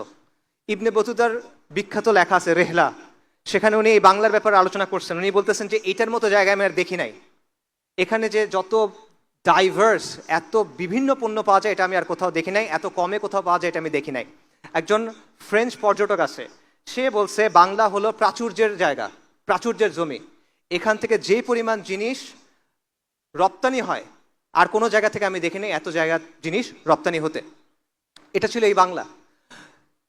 ব্রিটিশরা যখন ভারতবর্ষে ঢুকলো, আক্রমণ করলো, মোগল আমলে পুরো বিশ্বের জিডিপির 25% ছিল হিন্দুস্তানের, এবং হিন্দুস্তানের সবচেয়ে সমৃদ্ধ জায়গা ছিল বাংলা। এটা ছিল মুসলিম শাসনের অবস্থা। কিন্তু এরপর কি হলো? এরপর হলো আমাদের লাঞ্ছনার অধ্যায়, যেটা শুরু হলো, যেটা এখনো চলতেছে। 1757 সালে আপনারা জানেন পলাশির যে যুদ্ধ হলো, সেই যুদ্ধে নবাব সিরাজউদ্দৌলা পরাজিত হলো। পরাজয়ের পিছনে অনেক কারণ ছিল। মীর জাফর, জগৎ শেঠ, তাদের গাদ্দারির একটা ভূমিকা ছিল। পাশাপাশি এই শাসক শ্রেণীর নিজেদের ভেতরকার অবক্ষয়, এটারও একটা ভূমিকা ছিল। এবং এর মাধ্যমে আমাদের উপরে ফিরিঙ্গি কাফেরদের যে শাসন, এটা চেপে বসলো এবং আমাদের লাঞ্ছনার একটা অধ্যায় শুরু হলো, যেটা আজ 300 বছর হইতে চলতেছে, প্রায় 250 বছর হয়ে গেছে। এটা এখনো চলমান এবং এই শাসনটা আমাদেরকে ভেঙে চুরে দিল। হিন্দুস্তানে মুসলিমদেরকে আর কেউ পরাজিত করতে পারে নাই। এটা ইতিহাস ঘুরে দেখবেন, একবার মুসলিমরা এখানে কর্তৃত্ব অর্জন করার পর পৌত্তলিক শক্তি আমাদেরকে পরাজিত করতে পারে নাই। মাঝে মধ্যে কিছু কাজকর্ম করছে, বাট তাদেরকে মোকাবেলা করা গেছে। কিন্তু আমাদের পরাজিত করছে ফিরিঙ্গি কাফেররা, এবং তারা আমাদের পুরো সমাজ, আমাদের রাজনীতি, আমাদের অর্থনীতি, আমাদের শিক্ষা ব্যবস্থা সব ধ্বংস করে দিছে। কিভাবে ধ্বংস করছে? আমি যে ছোট ছোট কিছু এক্সাম্পল দেই। আমাদের গ্রামগুলো স্বনির্ভর ছিল, আমাদের গ্রামের সমাজগুলো স্বনির্ভর ছিল, তারা এটা পুরোপুরি ভেঙে দিল। তারা কি করলো? ইচ্ছা মতো ট্যাক্স ছাপাই দিল। এবং আগে গ্রামগুলো এক হয়ে ট্যাক্স দিত, মানে পুরো গ্রাম একসাথে ট্যাক্স আদায় করত। এখন তারা ঘরে ঘরে আলাদা করে ট্যাক্স নেওয়া শুরু করলো। এবং আগে পণ্য দিয়ে ট্যাক্স আদায় করা যেত, কৃষক তার ধান দিয়ে ট্যাক্স আদায় করবে। এখন হলো যে না, মুদ্রা দিয়ে ট্যাক্স আদায় করতে হবে। এইভাবে গ্রামের যে স্বনির্ভর অর্থনীতি ছিল সেটা ভেঙে গেল। তারা আমাদের কাছ থেকে ট্যাক্স নিত, সেই ট্যাক্সের টাকা দিয়ে আমাদের বানানো জিনিস কিনতো কম দামে। যেমন মসলিন, আপনারা জানেন ঢাকাইয়া মসলিনের বিখ্যাত জিনিস পুরো পৃথিবীতে খ্যাতি ছিল। নামমাত্র মূল্যে তারা এটা কিনে নিত, তারপর তারা এটা ব্রিটেনে পাঠাইতো, সেখানে তারা মুনাফা করত। টাকা আমাদের, শ্রম আমাদের, পণ্য আমাদের, মুনাফা ওদের। এটা হলো কোম্পানির শাসনের বাস্তবতা, ইস্ট ইন্ডিয়া কোম্পানির শাসনের বাস্তবতা। এবং এটাকে অনেক ঐতিহাসিক বলছে এটা হলো ডাকাতির শাসন। যেমন মার্কস বলছে এটা হলো নেইকেড প্লান্ডার, মানে নগ্ন লুটপাট। এবং আমেরিকান একজন ঐতিহাসিক আছেন রেজিনাল্ড রেইনল্ডস, সে বলতেছে এটা হলো robbery in the name of commerce, বাণিজ্যের নামে ডাকাতি। এই কাজটা তারা এখানে করছে। এবং এটার ফলে কি হয়েছে? যেই জায়গাটা ছিল হিন্দুস্তানের সবচেয়ে সমৃদ্ধ জায়গা, যেখানে 550 বছর মানুষ দারিদ্র কি চিনত না, সেখানে একের পর এক দুর্ভিক্ষ হওয়া শুরু করলো। যার মধ্যে বিখ্যাত একটা দুর্ভিক্ষ হলো 76-এর মনন্তর, ইংরেজি 1770 সালে এটা ঘটে। 76-এর মনন্তর, বাংলা হিসেবে বাংলা মাসে 1176। এবং এটা পুরোপুরি মানব সৃষ্ট একটা দুর্ভিক্ষ ছিল। কোম্পানি ফসল হওয়া মাত্র জোর করে নিয়ে গেছে, রপ্তানি করে দিচ্ছে, তারপর চড়া মূল্য দিয়ে দিচ্ছে। সাধারণ মানুষ কিনতে পারতেছে না। কেন পারতেছে না? ওই যে লুটপাট করছে আগে, কিনতে পারতেছে না। এর ফলে কি হলো? মানুষ মারা গেল। কত মানুষ মারা গেল? জনসংখ্যার 1/3, 1.5 কোটি মানুষ মারা গেল। ওই সময়কার ইংরেজদের গভর্নর জেনারেল ওয়ারেন হেস্টিংস বলতেছে প্রতি 16 জনে 6 জন মানুষ মারা গেছে। জনসংখ্যার 1/3 মানুষ মারা গেছে। ইংরেজদের যারা হিস্টোরিয়ান, তারা বলতেছে বাবা মা খাবার জন্য সন্তান সন্ততিদের বিক্রি করে দিছে, তাও খেতে পারতেছে না। এবং তারা বলতেছে মানুষ মৃতদেহের শরীর থেকে মাংস নিয়ে খাইছে। এটা হলো কোম্পানির শাসনের বাস্তবতা। এটা, এবং এই সময়ে তারা মজমাস্তি করতেছে। ওয়ারেন হেস্টিংস লিখছে এখানে অনেক দুর্ভিক্ষ হচ্ছে, জনসংখ্যার 1/3 মারা গেছে, 1.5 কোটি মানুষ মারা গেছে, মানুষ লিটারেলি মানুষের মাংস খাচ্ছে, কিন্তু আমরা যথেষ্ট রাজস্ব তুলতে পারছি। 3 বছর আগে যে রাজস্ব তুলছি, এবছর এর চেয়ে ভালো রাজস্ব তুলছি, এটা তারা বলতেছে। আমাদের শিক্ষা ব্যবস্থা তারা ধ্বংস করে দিছে। উইলিয়াম অ্যাডামস নামে এক ইংরেজ ঐতিহাসিক আছে, সে বলছে ইংরেজরা এখানে আসার আগে বাংলাদেশে হিন্দুস্তানে না, বাংলাদেশে 80,000 শিক্ষা প্রতিষ্ঠান ছিল। প্রতি 400 জনের জন্য একটা মাদ্রাসা ছিল। এবং এগুলো সব চলতো ওয়াকফের মাধ্যমে, সরকারের না, ওয়াকফের মাধ্যমে চলতো। কমিউনিটি এগুলোকে চালাতো। ইংরেজরা কি করলো? তারা সমস্ত ওয়াকফ বাজেয়াপ্ত করলো, নিষ্কর ভূমি বাজেয়াপ্ত করলো। তার ফলে আমাদের পুরো যে সামাজিক কাঠামোটা ছিল, আমাদের শিক্ষা প্রতিষ্ঠানগুলো ছিল, এই সব কিছু ভেঙে গেল। মুসলিম যেই মধ্যবিত্ত শ্রেণী এটা নাই হয়ে গেল, রাতারাতি এটা নাই হয়ে গেল, এবং আপনি শিক্ষা অর্জন করতে পারতেছেন না। তারপর তারা কি করলো, তারা রাষ্ট্রীয় কাজে ফার্সি ভাষা ব্যবহার হয়ে আসছে শত শত বছর ধরে, তারা হুট করে সেটা চেঞ্জ করে ইংরেজি করে দিল।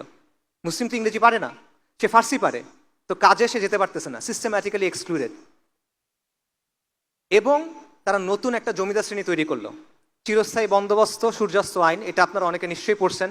এটার মাধ্যমে মুসলিম যেই অভিজাত শ্রেণী ছিল এটাকে মুছে দেয়া হলো, এবং সেটার জায়গায় নতুন একটা জমিদার শ্রেণী তৈরি করা হলো। এই নতুন জমিদার শ্রেণী কারা?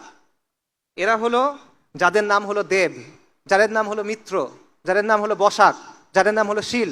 এরা হলো সেই নতুন জমিদার শ্রেণী। কালকে পর্যন্ত যারা মুসলিমদের অধীনে ছোট ছোট চাকরি করত, এরা এখন মুসলিমদের উপর জমিদার হয়ে গেল, এবং এরা কোম্পানি জুনিয়র পার্টনার হিসেবে, ইংরেজদের জুনিয়র পার্টনার হিসেবে আমাদের উপরে শোষণ চালাতে লাগলো। তো এই হলো একটা ছোট্ট সামারি যে ফিরিঙ্গি কাফেরদের শাসনের ফলে আমাদের এখানে কি অবস্থা হয়েছে। 1757 সালে রাজনৈতিক পরাজয়, সামরিক পরাজয়, তারপর চিরস্থায়ী বন্দোবস্ত 1793-এ সূর্যাস্ত আইন, এটার মাধ্যমে মুসলিম অভিজাত শ্রেণী ধ্বংস হয়ে গেল, শিক্ষা ব্যবস্থা ধ্বংস হয়ে গেল, ওয়াকফ নিষ্কর ভূমি সব তারা নষ্ট করে দিল, আমাদের পুরো সমাজকার ধ্বংস হয়ে গেল। যারা ছিল হিন্দুস্তানের শাসক, যারা ছিল এইখানের কর্তৃত্বের অধিকারী, সম্মান এবং মর্যাদার অধিকারী, তারা অল্প কয়েক দশকের মধ্যে নিরক্ষর, অশিক্ষিত, দুর্বল, লাঞ্ছিত হয়ে গেল। এটা হলো আমাদের লাঞ্ছনার অধ্যায়। এবং একজন আইরিশ দার্শনিক আছে, এডমন্ড বার্গ, বিখ্যাত দার্শনিক, সে বলছে যে কোম্পানি বা ফিরিঙ্গিদের যে শাসনটা এখানে ছিল এটা হলো আ রুল অফ ভায়োলেন্স অ্যান্ড অপ্রেশন, সহিংসতা আর জুলুমের শাসন, আর টাইরানি দ্যাট নেভার রেস্টেড, নিরন্তর স্বৈরাচার, নিরন্তর অত্যাচার। এবং বলছে এটা হলো নেকড়ের শাসন, আ রুল অফ wolves। কিন্তু এখানে আসলে শেষ না, এইখানে আমাদের আজাদির আন্দোলনের নতুন ধারা কিন্তু এই সময়ে শুরু হয়। ইংরেজ শাসনের প্রথম 100 বছরে মুসলিমরা কি করছে? তারা একের পর এক বিদ্রোহ করছে। লর্ড ক্লাইভ, সোকল লর্ড, সে ব্রিটেনে এক চিঠি পাঠাইছে, সেখানে সে বলছে মুসলিমরা সবসময় বিদ্রোহের জন্য প্রস্তুত, যখন তারা মনে করে সাফল্যের একটু সম্ভাবনা আছে তারা বিদ্রোহ করে। আরেক সোকল লর্ড ছিল লর্ড ক্যানিং, সে বলছে যে ব্রিটিশ শাসনের প্রথম 100 বছরে মুসলিম মানে ছিল বিদ্রোহ। হিন্দুরা কিন্তু বিদ্রোহ করে নাই, তারা কিন্তু ব্রিটিশ শাসনকে স্বাগত জানাইছে, কিন্তু মুসলিমরা ক্রমাগত একের পর এক বিদ্রোহ করে গেছে। কিরকম? পলাশির ঘটনা হলো 1757 সালে, এর মাত্র 6 বছর পর 1763 সালে একটা জনযুদ্ধ এই বাংলায় শুরু হয়। আপনারা ফকির মজনু শাহর নাম শুনছেন। ফকির মজনু শাহ যে আন্দোলন শুরু করেছিলেন সেটা হলো পুরো এই বাংলায় ইংরেজ শাসনের বিরুদ্ধে একটা গেরিলা যুদ্ধ। হিস্ট্রি পড়ে দেখেন, এটা ঐতিহাসিকদের কথা, এটা হলো ইংরেজ শাসনদের বিরুদ্ধে একটা গেরিলা যুদ্ধ। অল্প কয়েক হাজার মানুষের তারা শুরু করছিল। তারা প্রথম আক্রমণ করছিল ঢাকাতে, ইংরেজদের একটা কুঠিতে, তারপর এটা পুরো বাংলায় ছড়ায় পড়ে, এবং এক পর্যায়ে এই তাদের বাহিনীতে 50,000 মানুষ হয়ে যায়। এবং ফকির মজনু শাহর পরিচয় কি এটা কিন্তু কেউ নিশ্চিত না এখনো পর্যন্ত। খুব ইন্টারেস্টিং ব্যাপার, এই আন্দোলন 1763 থেকে শুরু করে 1800 সাল পর্যন্ত চলছে, 38 বছর বা 37 বছর, প্রায় 4 দশক ধরে চলা একটা আন্দোলন। এটা কে শুরু করলো তার পরিচয়টা কেউ জানে না এখনো, ইংরেজরা তার পরিচয় সংরক্ষণ করে নাই। কিন্তু অনেক ঐতিহাসিক বলেন যে তার পরিচয় হলো নূর উদ্দিন মোহাম্মদ বাকির জং, যিনি একটা মোগল শাহজাদা, এটা অনেকে দাবি করে থাকেন। এবং এই সময়ে অনেকগুলো বিদ্রোহ ঘটলো যেগুলো একই সাথে জড়িত, যেমন ত্রিপুরাতে শমশের গাজীর বিদ্রোহ, সন্দ্বীপে আবু তোরাবের বিদ্রোহ, মোমেন শাহিতে করম শাহের বিদ্রোহ, এবং একের পর এক এরকম বিদ্রোহ চলতে থাকে কন্টিনিউয়াসলি 3 দশক। এই সময়টায় যখন বাংলায় ফকির মজনু শাহর নেতৃত্বে এই লড়াই চলতেছে বা তার অনুসারীরা লড়াই করতেছে, তখন 1798 সালে মহীশূরে টিপু সুলতান, মহীশূরের বাঘ, ইংরেজদের বিরুদ্ধে জিহাদ করতেছেন, এবং তিনি এই জিহাদে শহীদ হয়ে গেলেন। তিনি যখন শহীদ হয়ে গেলেন তখন তাকে যে পরাজিত করছিল সেই ইংরেজ বাহিনীর প্রধান ছিল কর্নওয়ালিস। কর্নওয়ালিস যখন কলকাতায় আসলো তখন কলকাতার যারা ধনিক শ্রেণী, কলকাতার যারা জমিদার, কলকাতার যারা বাবুরা, তারা কি করলো? তারা তাকে একটা স্বাগতম জানাইলো, তারা তার জন্য একটা অনুষ্ঠান করলো, তারা তার জন্য বাংলা এবং ফরাসিতে একটা মানপত্র লিখে দিল। এটা ছিল বাস্তবতা। এরপর শুরু হয় উপমহাদেশের বা হিন্দুস্তানের সম্ভবত সবচেয়ে শক্তিশালী যে তাজদিদের ধারা, সেটা হলো শাহ ওয়ালিউল্লাহ মুহাদ্দিস দেহলভী রাহিমাহুল্লাহ তার শুরু করা তাজদিদ। এটা শুরুটা হলো দিল্লিতে। দিল্লিতে একটা ছোট মাদ্রাসা ছিল, মাদ্রাসার রাহিমিয়া। এই মাদ্রাসার প্রতিষ্ঠাতার নাম হলো শাহ আব্দুর রাহিম। আপনারা ফতোয়া আলমগীরির নাম শুনছেন? ফতোয়া হিন্দিয়া, এটা একটা কমিটি তৈরি করছিল, সংকলন করছিল। এই কমিটিতে শাহ আব্দুর রাহিম ছিলেন এবং তার মাদ্রাসা ছিল মাদ্রাসার রাহিমিয়া। এই মাদ্রাসার যে প্রতিষ্ঠাতা শাহ আব্দুর রহিম, তার ছেলের নাম হলো শাহ ওয়ালিউল্লাহ মুহাদ্দিস দেহলভী রাহিমাহুল্লাহ। বলা হয় উনি হলেন শেখুল ইসলাম ইবনু তাইমিয়া এবং ইমাম আল গাজ্জালির মিক্স, এবং এই মিক্স খালি উপমহাদেশে সম্ভব, আর কোথাও আসলে সম্ভব না। তো উনি তাজদিদের একটা ধারা শুরু করলেন, উনি ইলমি একটা ধারা শুরু করলেন। তার ছেলে হলো শাহ আব্দুল আজিজ মুহাদ্দিস দেহলভী রাহিমাহুল্লাহ। 1803 সালে তিনি একটা ফতোয়া দিলেন। এই আলোচনা আমি অন্য জায়গাতেও করছি, আপনারা শুনছেন নিশ্চয়ই, অন্যদের কাছেও শোনার কথা, বিখ্যাত ঘটনা। 1803 সালে তিনি একটা ফতোয়া দিলেন, সেটা হলো ইংরেজদের শাসন, ফিরিঙ্গিদের যে শাসন, এই শাসনটা যেহেতু ইসলাম এখানে নাই, তাহলে ভারতবর্ষ হিন্দুস্তান এখন দারুল হার্ব, ফিকের দৃষ্টিতে এটা দারুল হার্ব। শাহ আব্দুল আজিজের এই ফতোয়া তখন অনেকেই গ্রহণ করে নিল, এবং শাহ ওয়ালিউল্লাহ মুহাদ্দিস দেহলভীর যে তাজদিদের ধারা, শাহ আব্দুল আজিজ রাহিমাহুল্লাহর যেই ফতোয়া, এটার ফলাফল হলো তরিকায়ে মুহাম্মাদিয়া আন্দোলন বা জিহাদ আন্দোলন। এটা এই নামেই পরিচিত, জিহাদ আন্দোলন। ইংরেজরা এটাকে বলে ভারতবর্ষের ওয়াহাবি আন্দোলন, কিন্তু এটা আসল নাম হলো তরিকায়ে মুহাম্মাদিয়া। ইমাম সাইয়্যেদ আহমেদ শাহিদ, আপনারা তার নাম শুনছেন, তিনি এই আন্দোলন শুরু করলেন। ওনার জন্ম হলো 1786-তে। উনি একজন কোরাইশি হাশেমি পরিবারের থেকে, হাশেমি বনু হাশেমের থেকে, এবং উনি আলেম ছিলেন না। উনি একজন যোদ্ধা ছিলেন, উনি একজন আবেদ ছিলেন, উনি একজন জাহিদ ছিলেন, এবং ওনার ব্যাপারে যত বর্ণনা আছে এটা শুনে মনে হয় যে উনি একজন ওয়ালি ছিলেন আল্লাহ। উনি একটা জামাত তৈরি করলেন, যে জামাতটার নাম হলো তরিকায়ে মুহাম্মাদিয়া, এবং তাদের উদ্দেশ্য ছিল ভারতবর্ষ, হিন্দুস্তানে মুসলিমদের জন্য একটা ভূখণ্ডে ইসলামী শাসন কায়েম করা। তাদের স্লোগান ছিল এলায়ে কালেমা রব্বুল আলামিন ইহিয়া সুনানে সাইয়্যিদুল মুরসালিন। আল্লাহ রাব্বুল আলমের কালেমাকে উঁচু করা, নবী সাল্লাল্লাহু আলাইহি ওয়াসাল্লামের সুন্নাহকে জীবন্ত করা। উনি পুরা ভারতবর্ষে সফর করে বেড়ালেন। 1812 সালে একবার, 1821-এর পরে একবার, পুরো ভারতবর্ষে সফর করলেন। এবং সফর করে উনি মানুষকে তাওহীদ, ঈমান, সুন্নাহ শিক্ষা দিলেন, এবং কুফর, শিরক, বিদআ, জাহিলিয়াত থেকে ফেরত আসার জন্য আহ্বান করলেন। এটা প্রথমবার, প্রথম সফরের সময় পুরো ভারতে একটা নেটওয়ার্ক তৈরি হলো। পরের বার যখন গেলেন তখন বায়াত নিলেন। আগের বার বায়াত ছিল তরিকায়ে মুহাম্মাদিয়ার বায়াত, পরের বারে বায়াত ছিল জিহাদের বায়াত। এবং এই তরিকায়ে মুহাম্মাদিয়া আন্দোলন পরবর্তীতে 1831 সালে, একটু আগে বলতেছিলাম, 6 মে বালাকোটের প্রান্তরে শিখদের সাথে লড়াইয়ে তিনি সাইয়্যেদ আহমেদ শহীদ হয়ে যান। শাহ মোহাম্মদ ইসমাইল রাহিমাহুল্লাহ, তিনিও শহীদ হয়ে যান। কিন্তু এই আন্দোলনের প্রভাবটা এরপরে থেকে যায়। আমি একটু আগেই বলছি, উপমহাদেশের যতগুলো দিনী ধারা আছে এগুলো কোনো না কোনোভাবে এই তরিকায়ে মুহাম্মাদের সাথে যুক্ত। আকাবিরে দেওবন্দ, আকাবিরে আহলুল হাদিস, সবাই এটার সাথে যুক্ত। হাজি ইমদাদুল্লাহ মুহাজির মাক্কি রাহিমাহুল্লাহ, আকাবিরে দেওবন্দ, তার ব্যাপারে বলা হয় তার বয়স যখন 3 বছর, তখন তাদের গ্রামে সাইয়্যেদ আহমেদ শহীদ আসছিল, এবং সাইয়্যেদ আহমেদ শহীদের কোলে তাকে দেয়া হয়েছিল। উনি তার কাছে বায়াত করছিলেন, এবং তিনি শাহ মোহাম্মদ ইসহাকের কাছে শিখছিলেন, যিনি শাহ আব্দুল আজিজের নাতি। উপমহাদেশে আহলে হাদিসদের যারা বড় ব্যক্তি, 2জন বড় ব্যক্তি আছে, সৈয়দ নাজির হোসেন দেহলভী এবং নওয়াব সিদ্দিক খান ভূপালি বা কান্নৌজি। এনারা সবাই সাইয়্যেদ আহমেদ শহীদের দ্বারা প্রভাবিত। উপমহাদেশের যে কারামত আলী জৈনপুরি রাহিমাহুল্লাহ, তার নাম আপনারা শুনছেন, ওনারা সাইয়্যেদ আহমেদ শহীদের খলিফা। সবগুলো ধারা এটার দ্বারা প্রভাবিত, এবং তারা তাজদিদের একটা ধারা চালু করলেন। এবং এটা বাংলাদেশেও ছিল। বালাকোটে বাংলাদেশের মুজাহিদ শহীদ হয়েছেন, সাইয়্যেদ আহমেদ শহীদের কাছে বাংলাদেশের মানুষ বায়াত করছে। তিতুমির রাহিমাহুল্লাহ, বাংলার না, তিনি সাইয়্যেদ আহমেদ শহীদের খলিফা ছিলেন।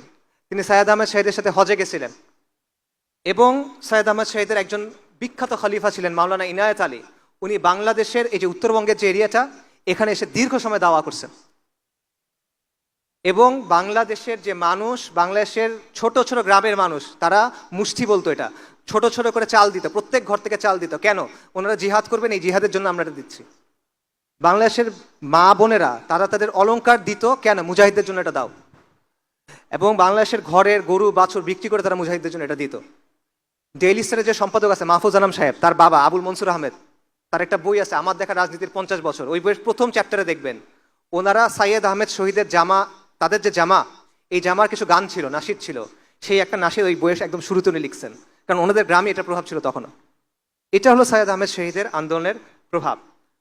তার জামাতে বিখ্যাত বাঙালি কয়েকজন সদস্যের নাম আমি বলি। একজন হলো মাওলানা ইমাম উদ্দিন আল বাঙ্গালী, নোয়াখালীর বিখ্যাত মানুষ, ওয়ারেস আলী বাঙ্গালী, নূর মোহাম্মদ নিজামপুরি আল বাঙ্গালী, এনারা সবাই সৈয়দ আহমেদ শহীদের জামার মধ্যে ছিলেন। তিতুমিরের কথা আপনারা সবাই জানেন। তিতুমির রাহিমাহুল্লাহ বাংলায় এসে এই দাওয়াতটা শুরু করছিলেন। বাংলার তখন মুসলমানদের অবস্থা কি?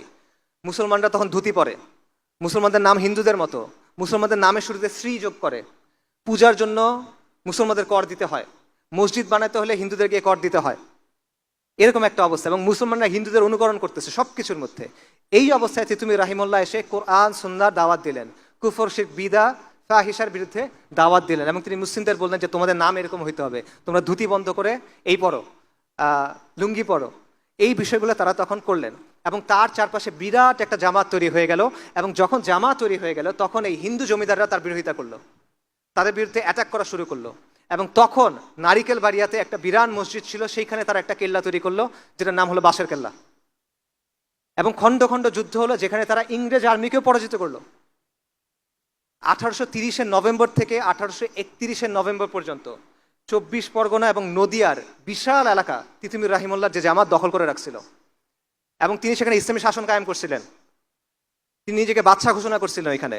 এবং ওখানে কাজী ছিল, ওখানে ইসলামী শরিয়া অনুযায়ী আদালত ছিল, বিচার হইতো। পরবর্তীতে 1831 সালে 19 নভেম্বর বাঁশের কেল্লায় ইংরেজদের বিশাল বাহিনী আসলো। ফজরের পর আক্রমণ হলো, তিতুমির রাহিমাহুল্লাহ তার সন্তান সহ তার জামাত সহ শহীদ হয়ে গেলেন। তার বাহিনীর সেনাপতি ছিল গোলাম মাসুম, তার ভাগ্নে। তাকে ইংরেজরা বলল যে তুমি মাফ চাও, ক্ষমা চাও, তোমাকে ছেড়ে দিব। উনি বলেন আমরা ফিরিঙ্গি কাফেরদের কাছে মাফ চাইবো না। তখন ওনাকে ওইখানে ফাঁসি দেয়া হলো। এবং তখন ইংরেজ বাহিনীর এক মেজর বলতেছিল যে আমরা আজকে জিতছি, কিন্তু আজকে যারা প্রাণ দিছে সে তার নিজের ধর্মের জন্য যুদ্ধ করছে এবং সে তার দেশের জন্য যুদ্ধ করছে এবং তারা মহাপুরুষ। ইংরেজরা এটা বলতেছে। এটা হলো আমাদের আজাদির আন্দোলনের ধারা, এটা হলো আপনার পূর্বপুরুষ ভাই। হাজী শরীয়তুল্লাহর আন্দোলন, ফরাজি আন্দোলন নিয়ে আমি দীর্ঘ আলোচনা করছি অন্য জায়গায়, এখানে অত কথা বলবো না। ফরাজিদের অবস্থা সেম ছিল, বাংলার অবস্থা একই রকমের ছিল, একই রকমের কুসংস্কার, একই রকমের বেদা, একই রকমের শিরকি প্রথা বাংলার মধ্যে ঢুকে গেছিল। পার্থক্য হলো তরিকায়ে মুহাম্মাদিয়া এবং তিতুমির সরাসরি লড়াই শুরু করছেন, কিন্তু হাজী শরীয়তুল্লাহ এটা করতে পারেন নাই। তারা প্রথমে সমাজের মধ্যে দাওয়াতি কাজ করছেন, ইসলাহি কাজ করছেন, মানুষকে দিনের দিকে ডাকছেন। পরবর্তীতে তারা আন্দোলন সংগ্রাম করছেন। কিরকম? তারা কর দেন নাই, অসহযোগ আন্দোলন করছেন, তারা নীলকরদের কুঠি ঘেরাও করছেন, তারা কৃষক বিদ্রোহ করছেন, তারা খাসমহল দখল করে নিছেন। এবং তারা কি করছেন, তাদের যে অঞ্চল ছিল, যেই অঞ্চলে তাদের নিয়ন্ত্রণ ছিল সেখানে তারা শরিয়া অনুযায়ী বিচার করতেন। অর্থাৎ ব্রিটিশ শাসনের অধীনে থেকে তারা নিজস্ব একটা ছায়া শাসন ব্যবস্থা গড়ে তুলছিলেন। এটা হলো ফরাজি আন্দোলনের অবস্থা। এবং ফরাজি আন্দোলনের স্লোগান ছিল যে তারা বলছিল যে জমিন যার, লাঙ্গল যার, জমিন তার। এবং তাদের স্লোগান ছিল যে সৃষ্টি যার, আইন তার। এগুলো তাদের স্লোগান। এবং এই যে তরিকায়ে মুহাম্মাদিয়া যে আন্দোলন, জিহাদ আন্দোলন, তিতুমির রাহিমাহুল্লাহ যে আন্দোলন, হাজী শরীয়তুল্লাহ যে আন্দোলন, এগুলো সব এক সুতায় গাথা। এবং এটা কিরকম ছিল যে ফরাজি আন্দোলনের প্রভাব ছিল বাংলার পূর্ব দিকে এবং দক্ষিণ দিকে, আর তরিকায়ে মুহাম্মাদিয়া যে আন্দোলন এটার প্রভাব ছিল উত্তর এবং পশ্চিমবঙ্গে। এবং এই দুটো মিলে পুরো বাংলা কাভার হয়ে যায়। এবং ইংরেজরা এই দুটাকে একই মনে করতো, এই জন্য তারা দুটাকেই বলতো ওয়াহাবি আন্দোলন, যদিও এই দুটার মধ্যে কিছু পার্থক্য ছিল। এরপর হলো ওলামায়ে সাদিকপুর। এটা হলো সৈয়দ আহমেদ শহীদের আন্দোলনের সবচেয়ে সক্রিয় যে ধারা, সেটা হলো ওলামায়ে সাদিকপুর। সৈয়দ আহমেদ শহীদ 1831 সালে শহীদ হয়ে গেলেন। তার দুজন বিখ্যাত খলিফা ছিলেন, একজনের নাম একটু আগে বলছি, মাওলানা উইলায়াত আলী এবং মাওলানা ইনায়াত আলী রাহিমাহুমুল্লাহ। তারা হলেন পাটনার সাদিকপুরের একটা সম্ভ্রান্ত পরিবারের সন্তান, আলেম ছিলেন তারা। তারা 1840 সালের দিকে ঠিক করলেন যে না, এই ফিরিঙ্গিরের বিরুদ্ধে আমরা আবার জিহাদ শুরু করব। এবং তারা পুরো ভারতে আবার নেটওয়ার্ক করে তুললেন। তারা যুদ্ধ শুরু করলেন কোথায়? ওয়াজিরিস্তানে, সিত্তানায়। আর তাদের দাওয়াতি কেন্দ্র ছিল পাটনায়। আর তারা পুরো হিন্দুস্তান থেকে মানুষকে, অর্থকে সেখানে পাঠাতেন। এবং বাংলায় তাদের দাওয়াতি কাজ ছিল, বিশেষ করে মাওলানা ইনায়াত আলী রাহিমাহুল্লাহ এই বাংলার উত্তরবঙ্গে তাদের ব্যাপক কাজ ছিল। এবং 1845 থেকে শুরু করে প্রায় 30 বছর ক্রমাগত তারা ব্রিটিশদের বিরুদ্ধে ফাইট করে গেছেন। ব্রিটিশরা তাদের পরাজিত করার জন্য একের পর এক বাহিনী পাঠিয়েছে, পরাজিত করতে পারে নাই। এবং তারা বলছে এরা হলো হিন্দুস্তানে আমাদের শাসনের জন্য একটা চিরস্থায়ী হুমকি, পরাজিত করতে পারেনি তাদেরকে।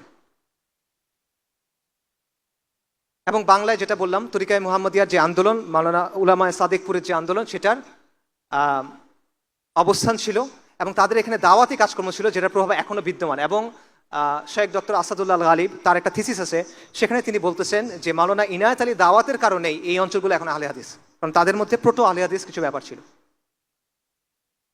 একটা ইন্টারেস্টিং বিষয় হলো, মাওলানা ইনায়েত আলী ওয়াজিরিস্তানে জিহাদ করছেন, জিহাদ আন্দোলনকে তিনি অর্গানাইজ করছেন। আবার তিনি বাংলায় ছিলেন, বাংলায় দাওয়াতি কাজ করছেন, কিন্তু বাংলায় কিন্তু তারা জিহাদ করেন নাই। ফরাজি আন্দোলন বাংলায় জিহাদ করে নাই, কিন্তু তারা ওয়াজিরিস্তানে এবং বালাকোটে সাহায্য পাঠাইছে, তিতুমিরের কাছে সাহায্য পাঠাইছে। এটা কেন? এটার সুনির্দিষ্ট কোনো উত্তর জানা যায় না। তবে এটার একটা ব্যাখ্যা হইতে পারে এরকম, যে ওইখানের যে বাস্তবতা, সিত্তানার যে বাস্তবতা, দুর্গম অঞ্চল, পাহাড়ি অঞ্চল, সীমান্তবর্তী অঞ্চল, ওইখানকার মানুষ হলো গোত্রীয় মানুষ, যোদ্ধা মানুষ। এই বাস্তবতাগুলো এখানে ছিল না, যেই কারণে এখানে তারা দাওয়াতি কাজ করছেন কিন্তু লড়াই করেন নাই। আল্লাহু আলাম। এরপর হলো 1857 সালের মহা অভ্যুত্থান, যেটাকে ইংরেজরা সিপাহী বিপ্লব বলে। এটা সিপাহী বিপ্লব না, এটা হলো ইংরেজ শাসনের বিরুদ্ধে একটা অভ্যুত্থান, একটা সশস্ত্র অভ্যুত্থান ছিল এটা, যেটা ব্যর্থ হয়েছিল। কিন্তু এই অভ্যুত্থানের পেছনে মূল, এটা একটা জাতীয় অভ্যুত্থান ছিল, এখানে হিন্দুরাও অংশগ্রহণ করছে, শিখরাও অংশগ্রহণ করছে, এটা সত্য। কিন্তু এখানে মূল চালিকা ছিল মুসলিমরা, এটা ব্রিটিশ ঐতিহাসিকরা স্বীকার করে। এবং তরিকায়ে মুহাম্মদিয়ার যেই নেতারা ছিলেন, তারা এখানে ব্যাপক ভূমিকা রাখছেন। যেমন মাওলানা উলায়াত আলী হায়দ্রাবাদের যে মুসলিম সেনারা ছিল, সৈনিকরা ছিল, তাদের উদ্বুদ্ধ করছিল যে তোমরা এদের বিরুদ্ধে বিদ্রোহ করো। এবং এভাবে অন্যান্য নেতারা পাঞ্জাব এবং মাদ্রাসায় এভাবে উদ্বুদ্ধ করছিল। মাওলানা আহমদুল্লাহ শাহ নামে একজন মানুষ ছিলেন রাহিমাহুল্লাহ, তিনি ইন্ডিয়া ঘুরে ঘুরে মুসলিমদের কাছে বয়ান করতেন যে এই ফিরিঙ্গি কাফেরদের বিরুদ্ধে আমাদের জিহাদ করতে হবে, এরা আমাদের উপর অনাচার করতেছে, এরা আমাদের উপর কুফর চাপায় দিছে, এদের বিরুদ্ধে আমাদের জিহাদ করতে হবে। এবং এই কারণে তার মাথার উপরে 50,000 রৌপ্য মুদ্র পুরস্কার ঘোষণা করা হয়েছিল, যে মাওলানা আহমদুল্লাহর মাথা এনে দাও, তাকে 50,000 রূপা দেওয়া হবে, রৌপ্য মুদ্রা দেওয়া হবে। এবং শেষ পর্যন্ত তাকে শহীদ করে দেওয়া হয়। এবং এই কারণে 1857 যে অভ্যুত্থান, এটা যখন ব্যর্থ হলো, তখন সবচেয়ে বেশি শাস্তি দেওয়া হয়েছিল কাদের? ওলামায়ে কেরামদের। শুধুমাত্র দিল্লিতে 500 ওলামায়ে কেরামকে ফাঁসি দেওয়া হয়েছিল, এবং হাজার হাজার ওলামায়ে কেরাম এবং ছাত্রদের, তলেবুল ইলমকে হত্যা করা হয়েছিল। শামেলির কথা আপনারা জানেন, 1857 সালের কথা। উত্তরপ্রদেশে একটা জায়গা আছে শামেলি, সেই জায়গাতে ব্রিটিশরা পালায় যায়, মুসলিমরা রাস্তায় বের হয়ে আসে, এবং 3-4 মাসের মতো এখানে মুসলিমদের শাসন ছিল। এই শাসনের সামগ্রিক নেতৃত্বে কে ছিল? হাজি ইমজাজুল্লাহ মুহাজির মাক্কি রাহিমাহুল্লাহ। এবং সেইখানে যোদ্ধাদের নেতৃত্বে কে ছিল? মাওলানা কাসেম নানুতুবি রাহিমাহুল্লাহ। এবং সেখানে কাজী ছিল, কাজী কে ছিল? রশিদ আহমেদ গঙ্গোহী রাহিমাহুল্লাহ। এই নামগুলো পরিচিত লাগে? এরা কারা? আকাবিরা দেওবন্দেরা। এর পরবর্তীতে ওনারা গিয়ে 1866 সালে দেওবন্দ আন্দোলন শুরু করেন, দেওবন্দ মাদ্রাসা, দারুল উলুম দেওবন্দ প্রতিষ্ঠা করেন। তারাও এই সময়ে ইসলামী শরিয়া কায়েম করার চেষ্টা করছিলেন। তো এই হলো আমাদের আজাদির আন্দোলনের ধারার একটা সংক্ষিপ্ত সামারি। সংক্ষিপ্ত বলছে, এটা আরো লম্বা আলোচনা করা সম্ভব। সাহাবা মসজিদ থেকে শুরু করে শাহ মখদুম, শাহজালাল থেকে শুরু করে শাহ ওলিউল্লাহ, মজনু শাহ থেকে শুরু করে তিতু মীর, হাজি শরীয়তুল্লাহ থেকে শুরু করে হাজি ইমদাদুল্লাহ, সাইয়দ আহমেদ শহীদ থেকে শুরু করে ইনায়েত আলী রাহিমাহুমুল্লাহ। এটা হলো আমাদের উত্তরাধিকার, এটা হলো আমাদের সিলসিলা, এটা হলো আমাদের আদর্শ, এটা হলো আমাদের পরিচয়। আপনারা এই সিলসিলার মানুষ। আমাদের কাছে ইসলামটা এসে পৌঁছাইছে, আজকে এসে আমরা এখানে আলোচনা করতেছি, অবশ্যই এটা আল্লাহ আজ্জা ওয়া জাল্লার ইচ্ছা, বাকি এই মহান মানুষদের কুরবানি, এই মহান মানুষদের ত্যাগ তিতিক্ষার কারণে।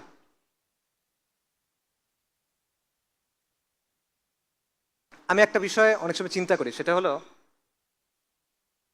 নারিকেল বাড়িয়ায় বাঁশের কেল্লা যে শেষ লড়াইটা হয়েছিল, এটা হয়েছিল ফজরের পর, ফজরের নামাজের পর। কিন্তু রাতেই ফিরিঙ্গিরা বাঁশের কেল্লা ঘিরে ফেলছিল। আমি যেটা চিন্তা করি সেটা হলো, এই লড়াইটার আগে তিতুমির রাহিমাহুল্লাহ কি চিন্তা করতেছিলেন? তিনি তো বুঝে ফেলছেন যে লড়াই করতে হবে, শাহাদাতের সংকল্প করে ফেলছেন। তখন উনি কি চিন্তা করতেছিলেন? ফজরের নামাজে দাঁড়ানোর আগে উনি কি চিন্তা করতেছেন? এটা আমার প্রায় মনে হয়, শাহাদাতের কথা যেহেতু আসছে, ডেফিনেটলি উনি আল্লাহর কথা চিন্তা করছেন, আল্লাহ দিদারের কথা চিন্তা করছেন, আখেরাতের কথা চিন্তা করছেন, কবরের সওয়াল জবাবের কথা চিন্তা করছেন, হাউজে কাউসারের কথা চিন্তা করছেন, নিশ্চিতভাবে, অবশ্যই। বাট এর বাইরে আর কি চিন্তা করছেন তিনি কি ভবিষ্যতের কথা ভাবছেন কিনা? তিনি কি চিন্তা করছেন কিনা যে তাদের যে কোরবানি এটা কিভাবে ভবিষ্যৎ প্রজন্মকে প্রভাবিত করবে? তিনি কি এটা ভাবছেন কিনা যে তারা যে রক্ত দিচ্ছেন, তারা রক্ত দিবেন, কিন্তু এই রক্তের স্রোত শতাব্দী থেকে শতাব্দীতে প্রভাবিত হবে। এই রক্তের স্রোত, এই রক্তের ঋণ প্রজন্ম থেকে প্রজন্মান্তরে থেকে যাবে, এটা উনি ভাবছিলেন কিনা? আমাদের শরীরে এই রক্ত, আপনি এই রক্তের উত্তরাধিকারী, এবং এই রক্তের ঋণ আমাদের শোধ করতে হবে। এটা হলো আপনার পরিচয় ভাই। আপনি এই সিলসিলার অংশ। আমরা এটা ভুলে কোথায় আছি এখন?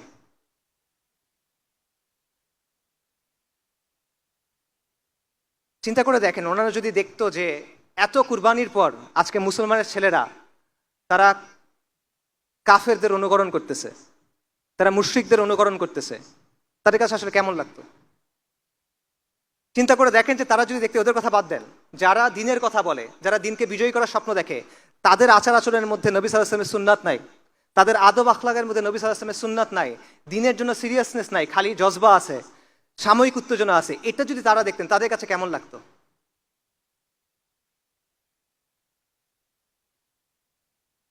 আপনারা অনেক সম্মানিত, অনেক মর্যাদাবান একটা পরম্পরার অংশ।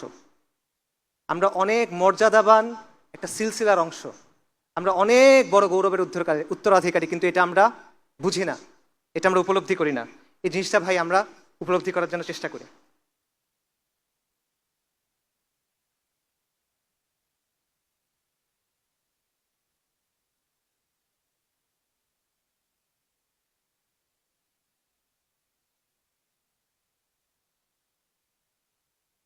শাপলার কথায় ফেরত আসি। আমি বলছিলাম যে শাপলা আমার কাছে কোনো একক সংগঠনের কোনো কর্মসূচি না, শাপলা একদিনের বিষয়ও না। আমি মনে করি শাপলা একটা চেতনার নাম, শাপলা একটা স্বপ্নের নাম। শাপলা হলো নবী সাল্লাল্লাহু আলাইহি ওয়াসাল্লামের ভালোবাসায়, তার শান এবং মর্যাদার জন্য নিজের জান কুরবান করার জুনুন, এটা হলো শাপলা। শাপলা হলো আল্লাহর জমিনে আল্লাহর দিন কায়েম করার তামান্না। শাপলা হলো তাওহীদের ভিত্তিতে সমাজ এবং সভ্যতা নির্মাণের সংকল্প। শাপলা হলো আমাদের আজাদির আন্দোলনের ধারাবাহিকতা। এবং এই চেতনা নতুন না, আমি আপনাদের নতুন কোনো কিছুর কথা বলতেছি না। এই চেতনা এই মুসলিম বঙ্গে বারবার ফিরে ফিরে আসছে, এক একবার এক এক চেহারায়, এক একবার এক এক রূপে এটা আত্মপ্রকাশ করছে। কখনো শাহ ওলিউল্লাহ মুহাদ্দিস দেহলভী তাজদীদে, কখনো তরিকায় মুহাম্মাদিয়া জিহাদে, কখনো তিতুমিরের বাঁশের কেল্লায়, কখনো হাজী শরীয়তুল্লাহ সামাজিক আন্দোলনে। বারবার এই চেতনা ফিরে ফিরে আসছে। এই চেতনা ফিরে আসছে 1857 মহা অভ্যুত্থানে, এই চেতনা ফিরে আসছে আকাবিরে দেওবন্দের আন্দোলনে, উলামায়ে সাদিকপুরের জিহাদে। এই চেতনা চালিত করছে মাওলানা মওদুদীকে, এই চেতনা চালিত করছে মাওলানা ইসরার আহমেদকে, এই চেতনা চালিত করছে মাওলানা আব্দুর রহিমকে এবং তাদের প্রকল্পকে, এবং এই চেতনা আলোকিত করছে শাইখুল হাদিস মুফতি আমিনী আল্লামা আহমেদ শফি তাদের কাজকে রাহিমাহুমুল্লাহ। এই চেতনা বারবার ফিরে আসছে, কখনো হয়তোবা দুর্বল হয়ে, কখনো হয়তোবা সীমাবদ্ধ হয়ে, কখনো হয়তোবা ত্রুটি নিয়ে, কখনো হয়তোবা মুমূর্ষ হয়ে, কিন্তু এই চেতনা কখনো হার মানে নাই। শত শত বছরে যে উত্থান পতন ঘটছে, কখনো এই চেতনা হার মানে নাই, বরং বন্দিত্ব, নির্বাসন, নির্যাতন এই সব কিছু উপেক্ষা করে রক্তের নদী পার হয়ে লাশের পাহাড় ঠেলে এই চেতনা বাংলায় এসে বলে গেছে লাব্বাইক ইয়া আল্লাহ লাব্বাইক। শাপলা কেবলমাত্র শাহবাগের প্রতিক্রিয়া না, শাপলা কেবল একদিনের আন্দোলন না। শাপলা হলো ফিরিঙ্গিদের চাপায় দেওয়া সেকুলার ব্যবস্থার বিরুদ্ধে, ফিরিঙ্গিদের চাপায় দেওয়া নিজামের বিরুদ্ধে বিদ্রোহ করে নিজামে ইসলাম কায়েম করার তামান্না। এমন একটা সভ্যতা কায়েম করার তামান্না যেখানে সমাজের ভিত্তি হবে ঈমান এবং ইসলামী মূল্যবোধ, যেখানে ব্যক্তি থেকে শুরু করে শাসন সবকিছু তাওহীদের ভিত্তিতে বিন্যস্ত হবে, এবং যেখানে শাসনের ভিত্তি হবে শরিয়া, আইনের উৎস হবে আল্লাহর কিতাব। যতদিন এই কওমের মধ্যে তাওহীদি চেতনা থাকবে, যতদিন এই মুসলিম বঙ্গের মানুষের মধ্যে ঈমান থাকবে, ততদিন এই চেতনা বারবার সামনে আসবে। কখনো মক্তব থেকে আসবে, কখনো মাদ্রাসা থেকে আসবে, কখনো স্কুল কলেজ বিশ্ববিদ্যালয় থেকে আসবে, কখনো গ্রামের মাটি থেকে আসবে, কখনো এই শহরের কংক্রিটের জঙ্গলের ভেতর থেকে আসবে। কিন্তু প্রজন্ম থেকে প্রজন্মে এই আন্দোলন চলবে, হাত থেকে হাতে মশাল ঘুরবে, কিন্তু আমাদের আজাদির আন্দোলন চলমান থাকবে।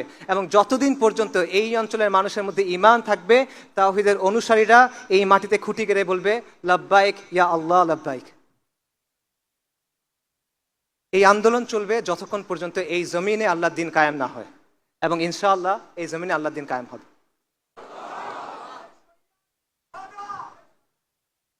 আমরা আমাদের কমকে গালি দেই যে বাঙালিদের দিয়ে কিছু হবে না, কিন্তু হয়তো এই যে হিস্ট্রি বললাম, হয়তো দিল্লি সালতানাতের সময় বাংলাদেশের নাম ছিল বুলগাকপুর, বাংলার নাম ছিল বুলগাকপুর। বুলগাকপুর মানে বিদ্রোহের শহর, যে যারা এখানে আসে বিদ্রোহ করে কিছুদিন পর পর। এটা এখানের হিস্ট্রি। আর একটা ইতিহাসটা আমি আপনাদের বললাম, রিসেন্ট হিস্ট্রি দেখেন। 47-এর সময় পাকিস্তান আন্দোলনের সবচেয়ে আগে যোগ দিয়েছে এখানকার মানুষ। 69-এর গণ অভ্যুত্থান, 90-এর গণ অভ্যুত্থান, 24-এর গণ অভ্যুত্থান, 13 সালের জাগরণ, অ্যাভারেজে প্রতি 20 বছর পর পর এখানে অভ্যুত্থান হয়। হিস্ট্রি এটা। আবার হবে এখানে অভ্যুত্থান, নিশ্চিত এটা হবে, লিখে রাখেন। আরেকটা জায়গা দেখেন, এরকম উদাহরণ দেখান আমাকে, এরকম একটা জায়গার উদাহরণ দেখান যেখানে বারবার এরকম হয়, পাবেন না। আবার হবে এখানে অভ্যুত্থান, এবং পরিবর্তন সম্ভব। আল্লাহ আমাদের চোখের সামনে দেখা দিয়েছেন পরিবর্তন সম্ভব, কিন্তু এখানে আমাদের কাজ করতে হবে। আমরা কাজ না করলে হবে না। আমরা মনে করি যে আরেকজন কেউ এসে কাজটা করে দিবে, আমরা আরেকজনের জন্য অপেক্ষা করি, এভাবে হবে না। আমাদের সক্রিয় হতে হবে, আমাদের নামতে হবে, আমাদের কাজ করতে হবে, তাহলে হবে। 5ই অগস্টের কথা চিন্তা করেন, তখন অনেক মানুষের একটা প্রশ্ন ছিল, এই লং মার্চ হবে, সবাই কি আসবে, এই যে হাসিনা সে কি আসলে যাবে?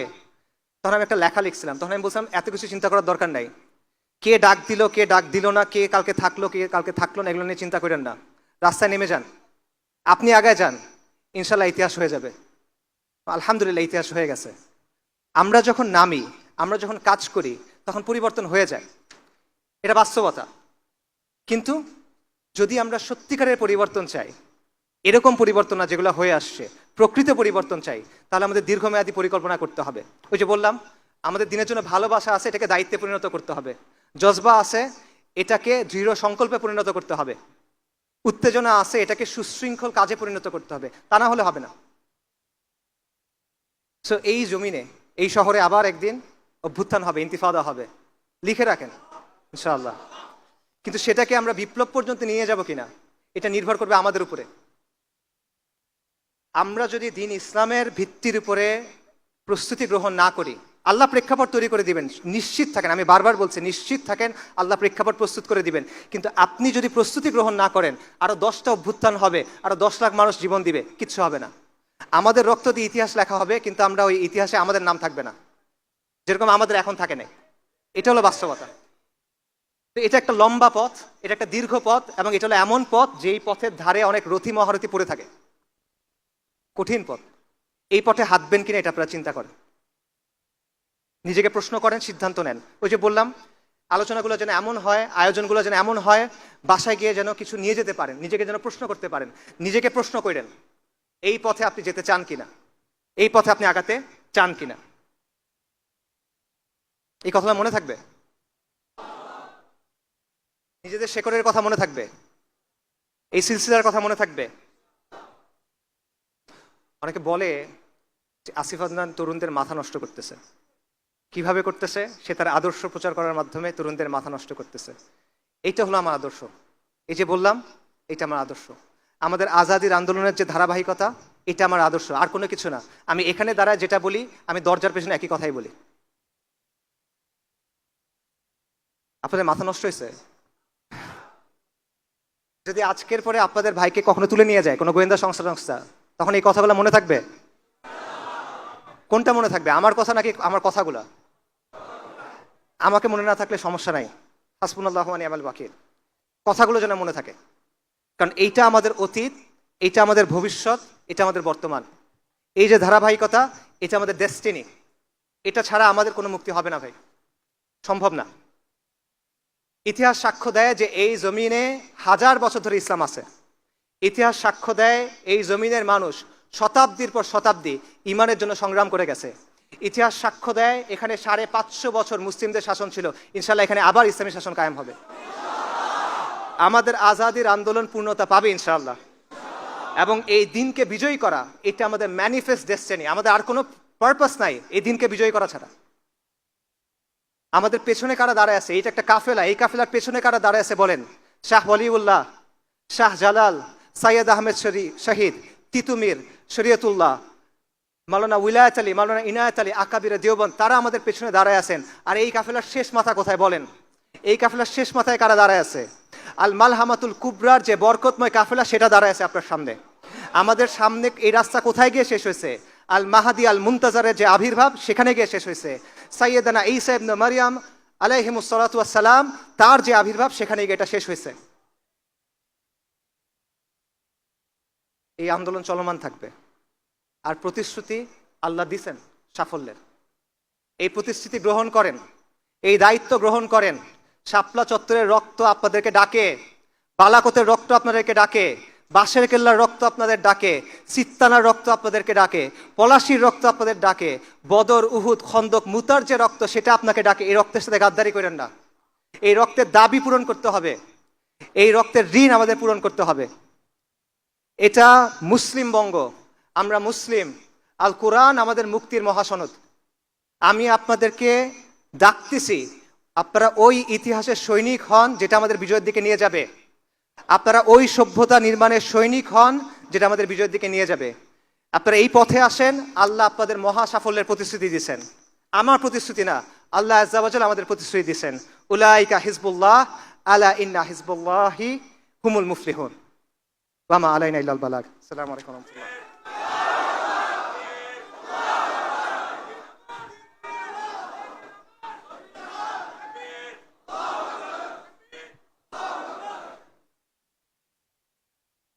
तकबीर तकबीर। तेरा मेरा रिश्ता क्या, तेरा मेरा रिश्ता क्या? ए दिन अमर, ए दिन अमर। सबीलुना सबीलुना, तरीकुना तरीकुना। इम्मा शहादा, इम्मा शहादा। ঘুরে ডাকছে তোমারি ভাই, মিটাবে জুলুম চিরতরে, তাকে কোথা খুঁজে বলো পাই।